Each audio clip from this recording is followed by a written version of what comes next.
मस्कनवा बाजार चौकारी के छोड़ावे अपन जाओगे आजा होली में ढोढ़ी रोंगे आजा पिया हो होली में ढोढ़ी रोंगे आजा फगुआ में नहाए गोंगे आजा फगुआ में नहाए गोंगे आजा होली में ढोढ़ी रोंगे आजा पिया हो होली में ढोढ़ी रोंगे आजा प्रेमी देहाती बाजार मस्कनवा बाजार नया बजवानी खोजे रंग पानी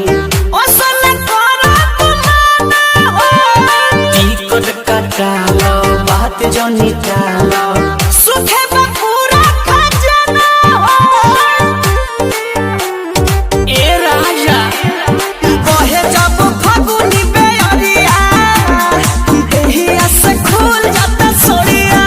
लेवे से जिया तो हमारा से बंगे आजा करी ताजा पुआ सब होंगे आजा होली में ढोढ़ी रोंगे आजा पिया हो होली में ढोढ़ी रोंगे आजा आओ ना प्रेमी देहाती मस्कनवा बाजार मानो कहनवा ये हो सजनवा हो जाता गलिया गुलाल हो बुझो तू बतिया आधी आधी रतिया